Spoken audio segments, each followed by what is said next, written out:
السلام عليكم.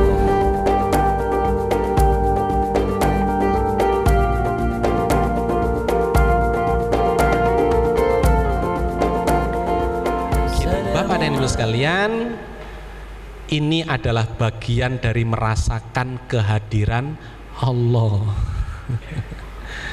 Seluruh proses kita itu akan merasakan kehadiran Allah. Oke, dia memperkenalkan diri sebagai Rabbul Insan.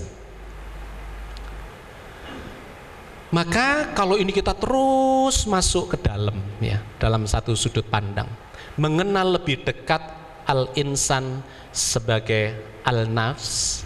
Nafs itu dimaknai diri atau jiwa. Di dalam Al-Quran, Allah menyebut kata nafs dalam bentuk tunggal maupun jamak, nafs dan anfus. Anfus itu jamaknya jiwa-jiwa, diri-diri. Tapi kalau nafs itu nafsin wahidatin, tunggal satu. Menyebut 279 kali dengan makna diri. Tapi 31 kali dengan menyebut makna jiwa.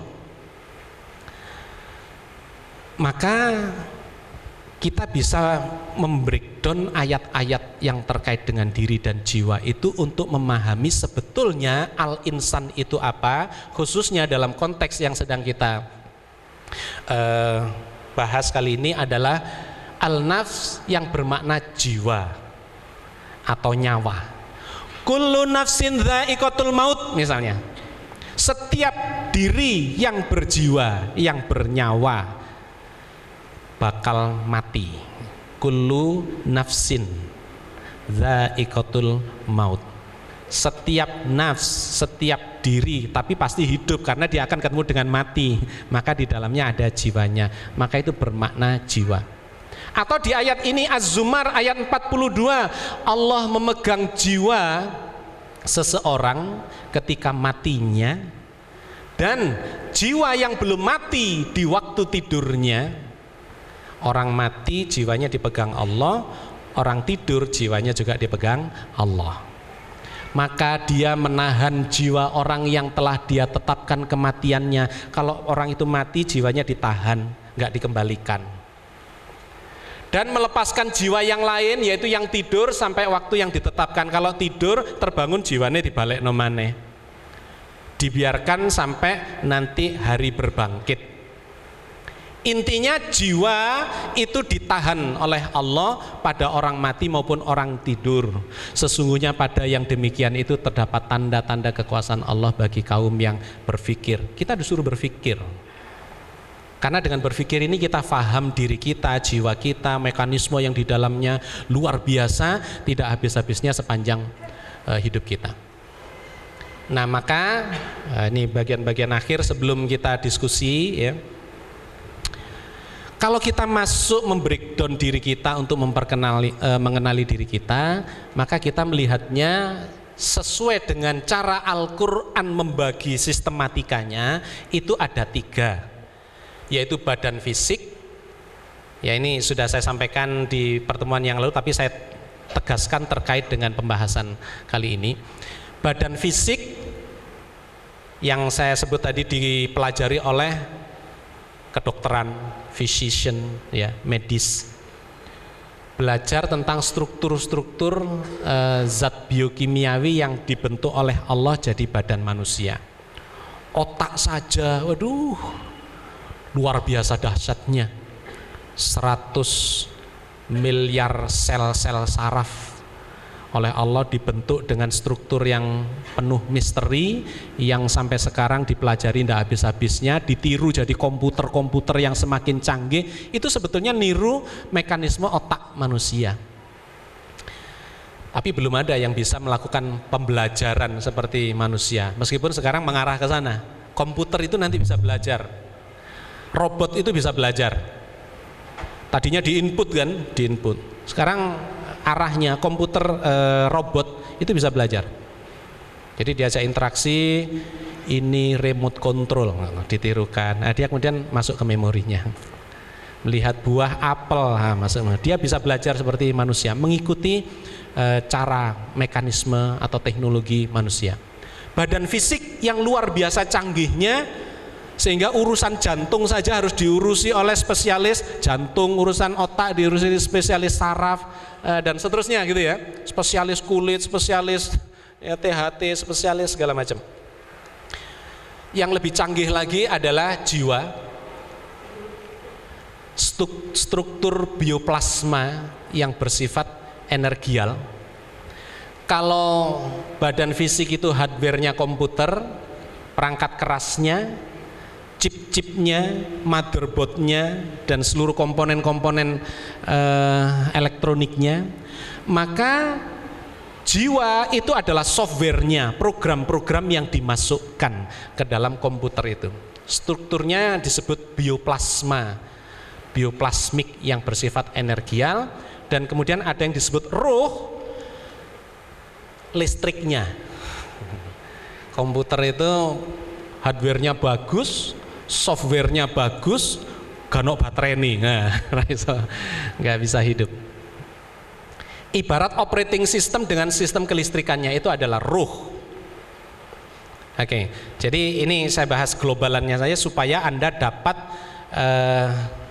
seperti apa diri kita itu, seperti apa. Ada badan fisik yang terbuat dari zat-zat biokimiawi, ini cuma kendaraan saja, kendaraan saja.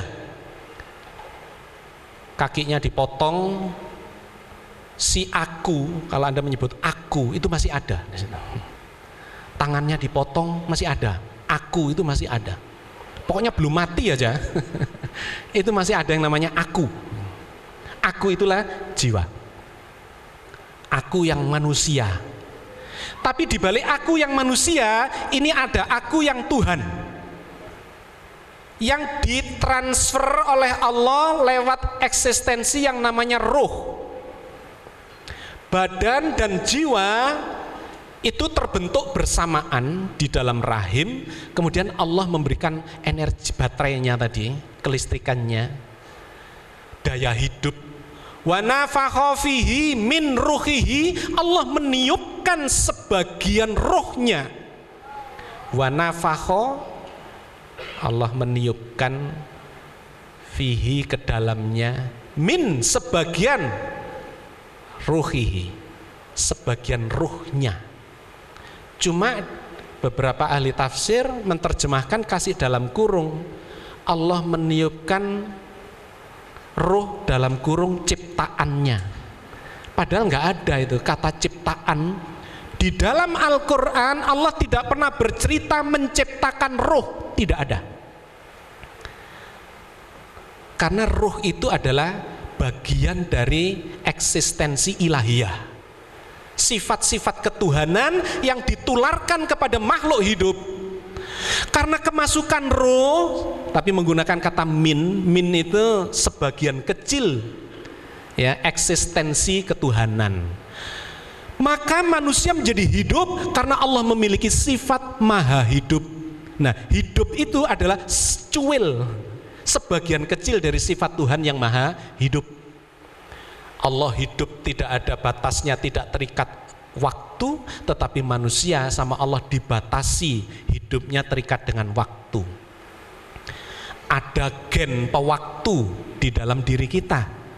Kalau Anda belajar biomolekuler, DNA ya, di untai DNA itu ada yang namanya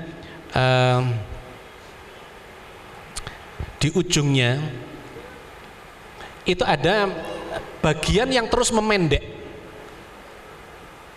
seperti stopwatch dia. Jadi sel itu kalau dikopi, direplikasi, dia membelah, itu mengkopi dirinya ya, membelah, mengkopi lagi, membelah. Setiap mengkopi itu turun kualitasnya. Kayak Anda ambil naskah, dikopi, difotokopi, hasilnya pasti lebih turun. Oke, dikopi lagi tambah turun lagi, dikopi lagi tambah turun lagi. Itulah sebabnya kenapa Anda menua. Karena setiap pembiakan sel kita itu kopiannya selalu menurun kualitasnya. Jadi saya bilang tubuh kita ini terbakar, teroksidasi, bahasa kimianya atau fisikanya, teroksidasi setiap kita menarik nafas. Begitu menarik nafas, oksigen masuk, maka oksigen itu akan digunakan untuk membakar energi di dalam tubuh kita, dan setiap pembakaran itu akan menghasilkan kualitas sel yang lebih turun lagi, tambah tua mati. Makanya kata Al-Quran, kullu nafsin dha'iqatul maut, pasti manusia itu mati. Pilihan kita hidup itu cuma dua, mati atau mati. Mati lebih cepat atau mati lebih lambat, cuma gitu toh. Kalau Anda bernafas itu membuat ini tambah tua, berarti Anda menuju kematian, dan Anda tidak mau dengan itu, maka tahanlah nafas, gak usah bernafas. Dan Anda mati saat itu juga. Gak ada pilihan, pilihannya cuma mati atau mati. Jadi bernafas itu membunuh diri secara perlahan-lahan, tidak bernafas membunuh diri secara langsung. Secara instan. Kalah tok pokoknya. Oke, jadi Bapak dan Ibu sekalian, ada telomer nama, saya jadi ingat tadi. Itu stopwatch-nya. Jadi kalau dia bertambah usia, stopwatch-nya itu jalan. Begitu dipencet, tek, nah itu tubuh Anda bereaksi mengikuti stopwatch itu, telomer itu. Lahir tanggal sekian, jam sekian, menit sekian. 1 jam kemudian reaksi tubuh kita apa, itu mengacu ke situ. 2 jam kemudian, 1 tahun kemudian bisa jalan, bisa berbicara, bisa ini, terus mengikuti itu. Remaja, wah keker ya, dan sebagainya. Mulai 30, 40, mulai sakit-sakitan ya, sendi-sendinya mulai lemah, otot-ototnya mulai kaku. Itu mengikuti, jantungnya mulai suak, klepe rada bocor-bocor sithik. Rambutnya mulai memutih. Tidak bisa tidak diikat oleh program itu, ada softwarenya di dalam tubuh kita.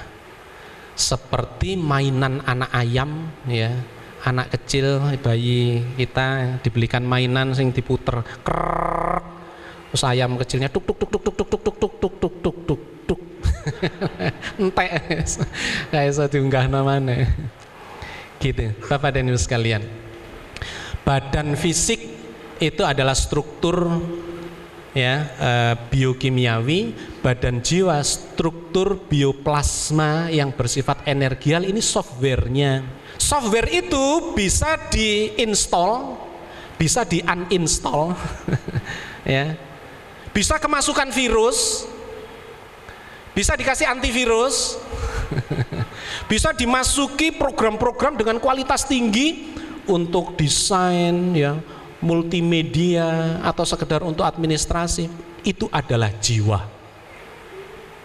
Badan kita dengan otak kita yang canggih, dengan microchip ya, dengan chip yang hebat.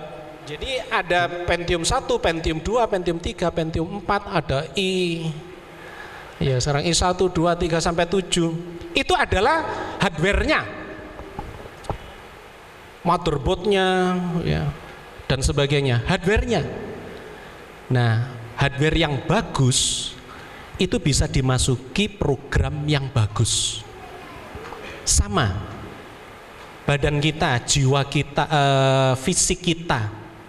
Kalau kita normal, gizinya baik ya, dan seterusnya, olahraga, peredaran darah dan sebagainya baik, maka hardware kita bagus, kita bisa menginstall program-program, software-software aplikasi dalam diri kita, dalam otak kita. Suruh belajar sing wangel-wangel cepet. Nah itu ada sunatullahnya. Nanti kalau kita belajar sunatullah, belajar mekanisme, yopo belajar sing cepet, gimana cara mengingat sing gak lali-lali. Soalnya aku baru mocon 5 menit lali maneh. Bagaimana supaya itu terjadi? Bagaimana supaya bawah sadar kita ini ketanam yang baik-baik, supaya lek kesandung gak monyet. Nah misalnya gitu. Tapi astagfirullah, subhanallah, masya Allah. Ya itu kan ada yang harus kita lakukan ya, the power of repetition tadi.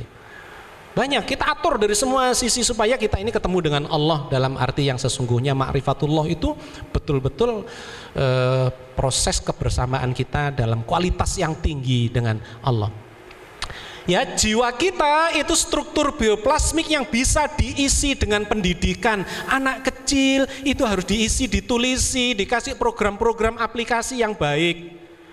Jangan bendino dikei rungon-rungon lagu sakitnya tuh di sini. Ya, atau tutupen botolmu.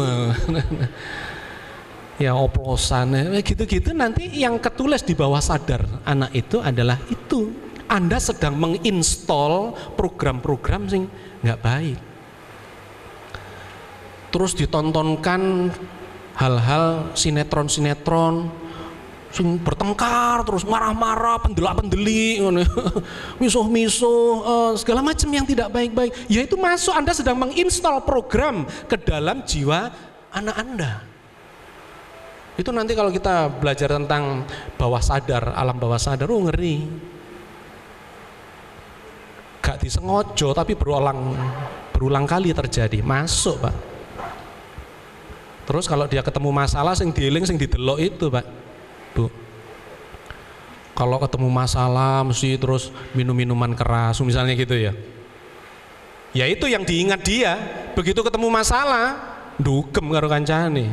Loh, sapa sing ngajari? Sinetron. Hati-hati. Pergaulan dan sebagainya. Itu adalah jiwa kita.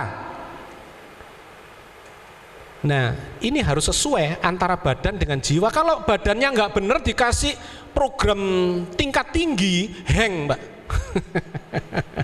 Tahu hang? Jadi komputernya terus gak iso mlaku, wis macet, wis dikonekno gak iso, diapa-apano gak iso, harus dimatikan. Lah mosok manusia dimatikan. Hang, Mbak. Atau caranya salah. Yang sini sudah benar, dimasuki program-program yang penuh dengan virus, rusak semua Pak. Jadab. Tahu istilah jadab? Dalam tarekat itu tasawuf ada istilah jadab, nggendengi. Tapi keliru. Kalau gila dalam arti positif, tergila-gila kepada Allah misalnya, tergila-gila kepada kebaikan, bolehlah. Tapi kalau gilani ya nggak boleh. Ya. Ini harus sinkron. Karena itu Islam mengajarkan badan harus baik, jiwa harus baik, disinkronkan. Sedangkan roh itu sifatnya hanya membackup, memberikan sifat-sifat yang terbuka, operating system, Windows-nya, ya. Operating system saja, mekanisme kerjanya, jangan menyalahi mekanisme kerja ini. Sifat-sifat Allah ditularkan. Allah maha hidup menjadi hidup, Allah maha berkehendak menjadi berkehendak manusia itu. Allah maha mendengar menjadi ikut bisa mendengar, Allah maha melihat menjadi bisa melihat. Pokoknya sifat-sifat Allah ditularkan lewat ruh. Assalamualaikum.